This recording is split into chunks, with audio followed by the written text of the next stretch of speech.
Hoy día nos han dado las gracias por todos lados, pero la verdad, nosotros nos sentimos gratos por hacer de esta región una región referente para muchas regiones del país. La región San Martín se ha convertido para nosotros en un referente, no solamente porque han alcanzado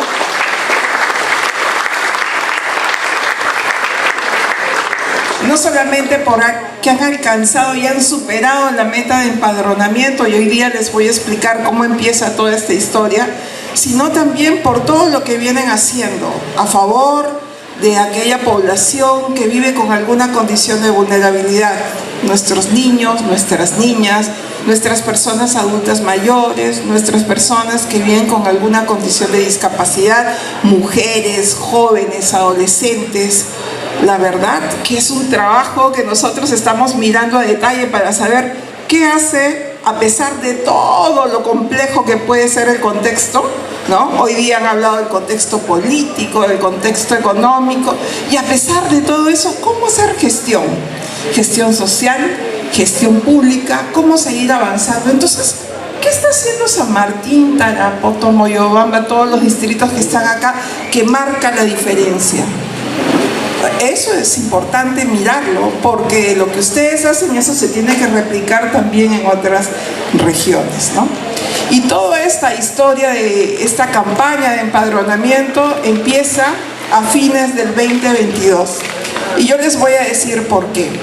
Porque a fines del 2022, cuando se asume la actual gestión de gobierno, se aprueba una política nacional de desarrollo e inclusión social.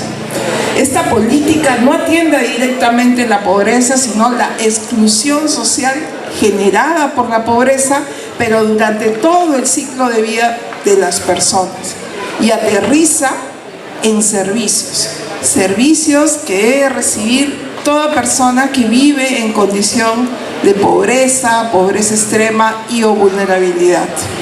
No es lo mismo cómo atender a un niño en pobreza que el paquete que debe recibir un adulto mayor que también vive en pobreza.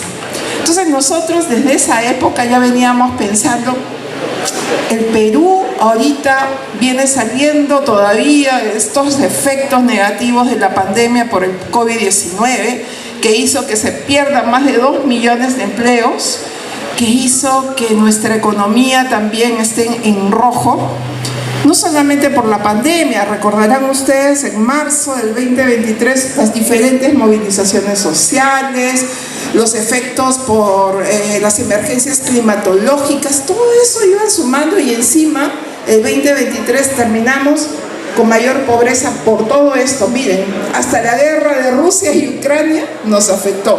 Aumentaron los combustibles, la inflación alimentaria, la inseguridad alimentaria, la anemia. Entonces, en ese escenario complejo teníamos que hacer algo.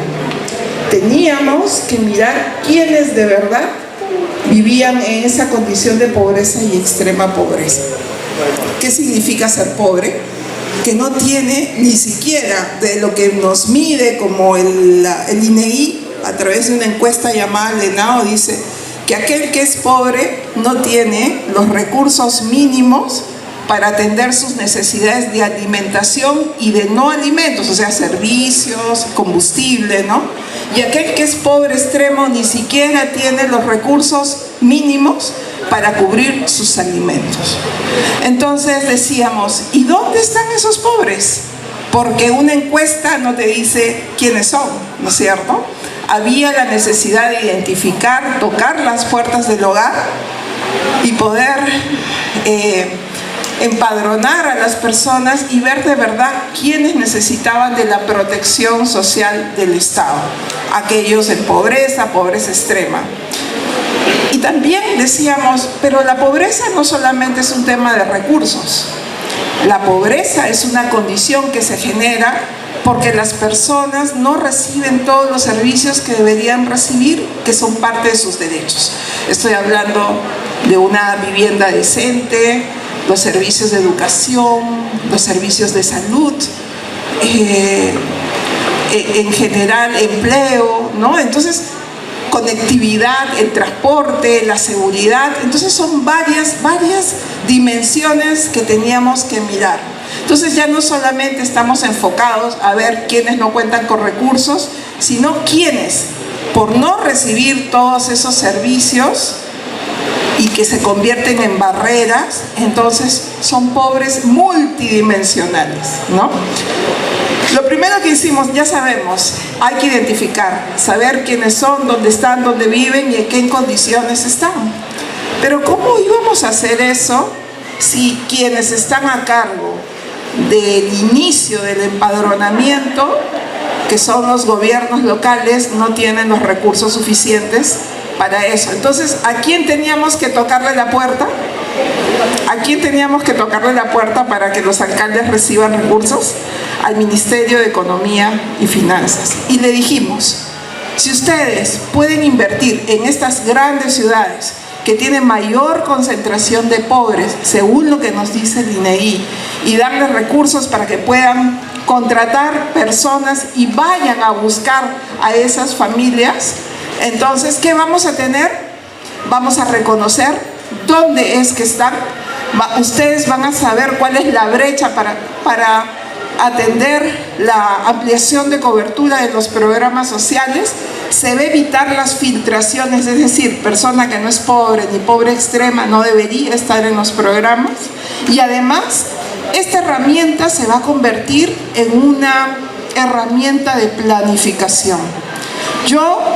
La semana pasada estuvimos con Javier conversando con el alcalde de Independencia, que es uno de los distritos más grandes de Lima, donde también hay mayor concentración de pobreza urbana, y él nos decía que él también ya había superado su meta, y a partir de este empadronamiento, él había identificado un tema que para él es preocupante.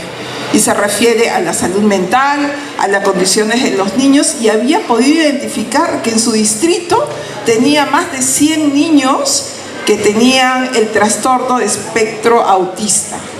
100 niños que no recibían ningún tipo de atención y que además vivían en hogares pobres. ¿Qué ha hecho él? Ha podido coordinar con el Centro de Salud Mental, con el Ministerio de Salud, y ahora esos 100 niños tienen garantizado su atención.